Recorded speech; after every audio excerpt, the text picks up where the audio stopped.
vous allez au travail avec plaisir? Ah oui, Oui. enfin, moi oui, toujours. Pour l'instant, c'est toujours avec plaisir.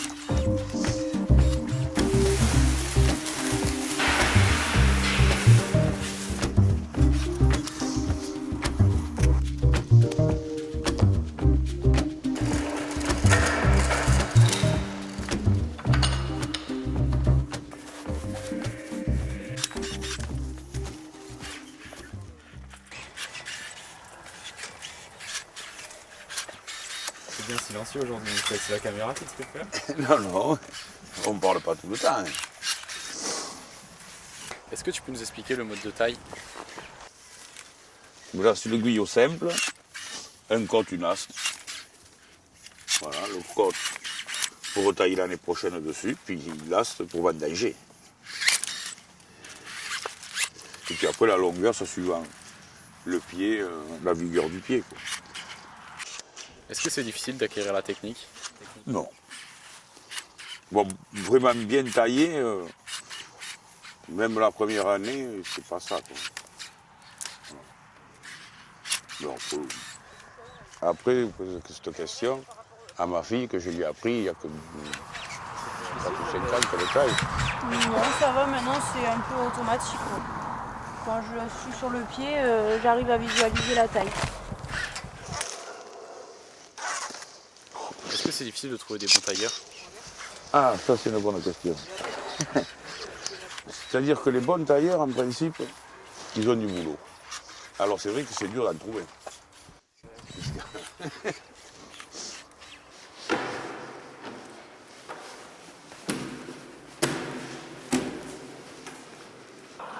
Et qu'est-ce que vous faites là?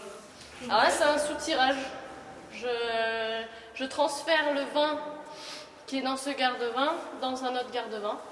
Et en même temps, j'en profite pour enlever la partie un peu plus sale qui se sera sédimentée depuis... là, c'est du vin de 2016. Donc depuis 2016, il a eu le temps de sédimenter. Il y a des particules qui sont tombées au fond. Donc comme ça, on récupère seulement le jus clair. Et ensuite, on va éliminer tout ce dont on n'a pas besoin pour le vin.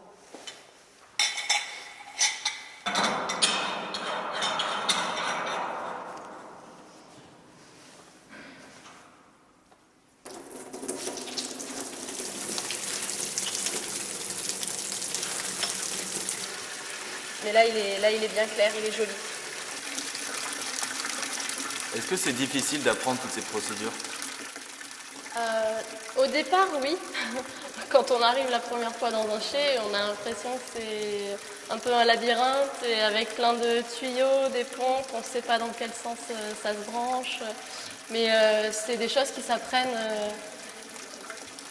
avec une fois qu'on est impliqué et qu'on sait pourquoi on fait les choses. Ça s'apprend assez bien, surtout quand on a des bons maîtres d'apprentissage.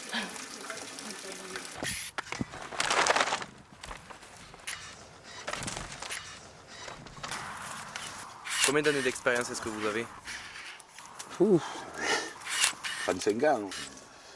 Oui, parce que j'ai commencé, j'avais 14 ans. Et puis j'en ai 52. Alors. Je suis né là-dedans, moi, de toute façon. Alors.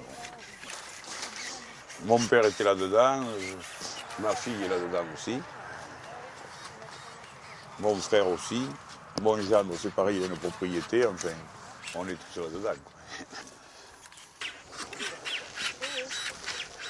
Au départ, j'ai fait mécanicien. J'ai fait 1 an et j'ai arrêté pour me mettre dans la vigne parce que ça me manquait trop. J'ai fait ça au départ parce qu'on m'a dit il ne faut pas faire la vigne, l'agriculture, parce que tu ne gagneras pas ta vie. Et finalement, je ne suis pas malheureux. Et loin de là. Et je fais un métier que j'aime. C'est quoi que t'aimes le plus? Oh, rien ne me dérange finalement. Oui. Un manuel, c'est cahier, j'aime bien. Puis après, avec les tracteurs, n'importe, j'aime tout faire. Que ce soit travaux du sol, ou faucher les fonds, rogner, j'aime tout faire. Non, C'est dans le tracteur peut-être. hein? Parce que c'est dans le tracteur peut-être. Ah oui, bien sûr, on est très bien dans les tracteurs maintenant. Surtout les tracteurs qu'on a.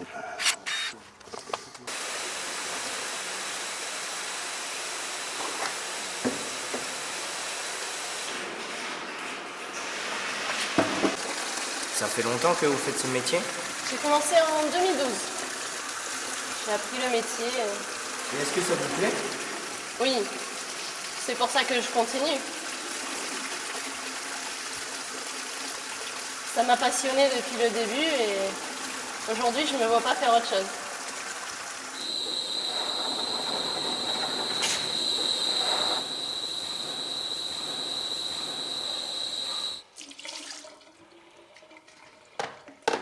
Quelles sont les opérations que vous préférez? Alors moi la partie que je préfère, je pense que c'est les vendanges. C'est une des périodes les plus intéressantes. On voit vraiment l'arrivée du raisin, donc le résultat de tout le travail qu'il y a eu à la vigne. Donc c'est toute une effervescence dans le chai pour réceptionner les raisins et choisir l'endroit où on va mettre tel raisin. Et ensuite c'est parti pour réaliser toutes les étapes de la vinification. Qu'est-ce qui vous motive le plus dans ce métier?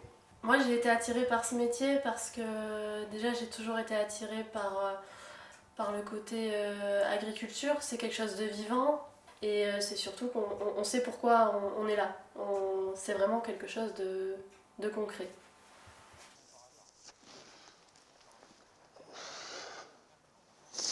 Bon. Allez, on va attaquer.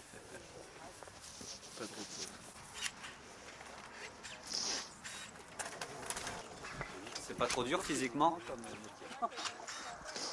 Bon, non. Ça a taillé, moi, je trouve que ça va. En général? Ah, il y a des fois, suivant les boulots, oui. C'est physique. Comme déjà faire tomber les sarments, le soir, t'es content de débaucher quand même.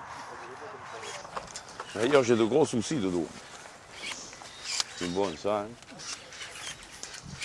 Dans tous les métiers, de toute façon, il y a un souci.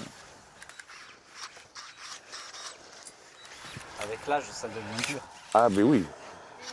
Puis plus ça va, plus repousser l'âge de la retraite, apparemment, ça va pas s'arranger. Vous pensez à pouvoir continuer jusqu'à la retraite avec vos problèmes de dos? J'espère quand même. Puis même à la retraite, si je peux encore en faire, pourquoi pas. Je peux pas continuer à temps plein. Mais admettons que quand il fait beau, voilà.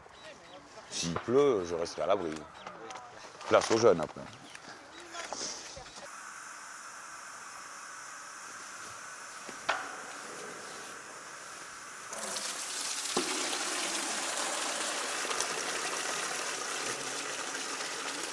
C'est pas trop fatigant? Non, c'est une technique. C'est pas... C'est physique, hein, mais quand on a l'habitude, c'est surtout une technique à avoir.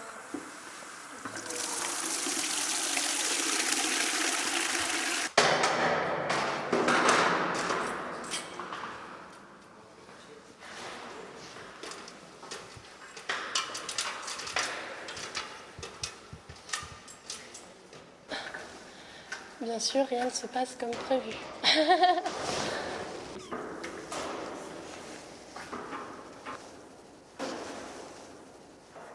J'ai ma corde du garde-vin qui s'est bloquée dans la poulie. Et voilà. Est-ce qu'il y a beaucoup de femmes maîtres de chai? Ça est resté pendant longtemps un métier d'homme, mais j'en connais de plus en plus dans mon entourage, dans la région et dans d'autres régions de France ou même du monde. Donc là, notre soutirage est terminé.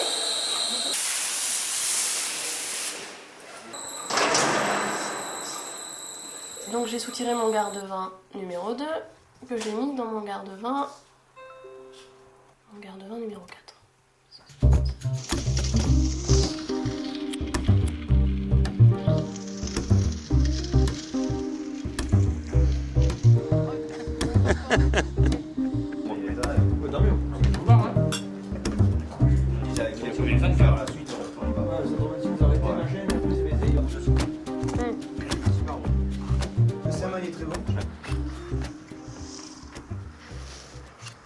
Est-ce que le patron vous laisse des initiatives? Oui. Dire ce que vous voulez faire. Ah non. Après, je sais ce que j'ai à faire. C'est ça. Quoi. Il ne me dit pas tous les matins, tu vas aller faire ça. C'est que d'abord, j'embauche, des fois, il n'est même pas là. Des fois, il leur dit, Michel, je ne sais même pas où il est, moi. Il bosse. Il sait que ça se fait, quoi. De quoi vous rêviez quand vous étiez jeune? J'aurais aimé avoir ma propre propriété, mes vignes et faire des céréales, tout ça, mais bon, ça c'est pas fait. Puis, finalement, je suis très bien comme je suis, quoi.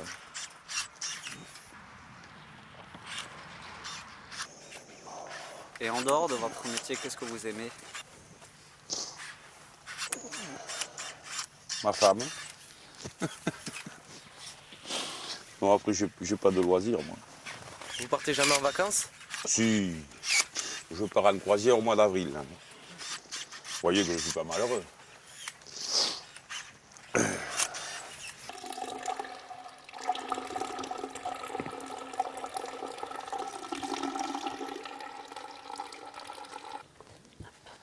Ah, là j'ai ma première cuve.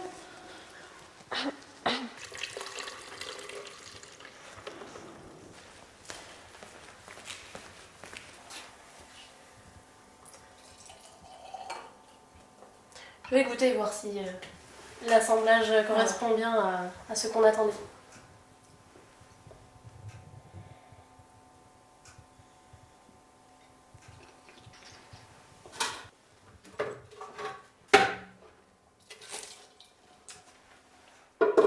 C'est bon. Là, je peux remplir ma bouteille. Qu'est-ce qu'il a comme place votre métier dans votre vie? Ça, c'est une bonne question. Ça a une place très importante. C'est un métier passion, donc c'est un métier qui prend à cœur.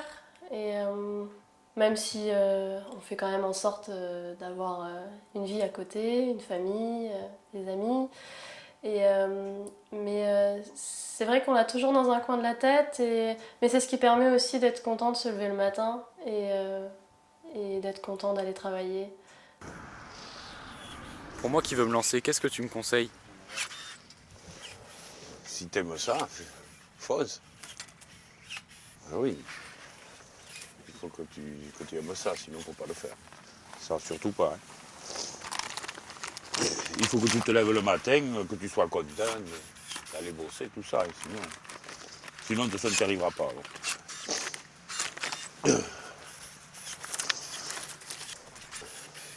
Tu commences, tu as intérêt à pas compter les heures, rien du tout. Faut bosser, quoi. C'est comme ça qu'on y arrive.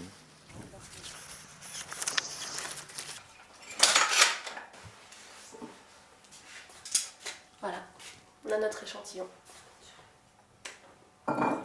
Et vous nous conseillez de partir à l'étranger pour nos études? Oui, bien sûr. Bien sûr, il faut. J'arrive d'un BTS viticulture œnologie. Vous êtes en bac pro, je crois. Donc, c'est sûr que pour ceux qui sont prêts à partir, partez. Partez, vous pourrez que mieux revenir. Il faut revenir quand même. Non, pas forcément. C'est dur de revenir.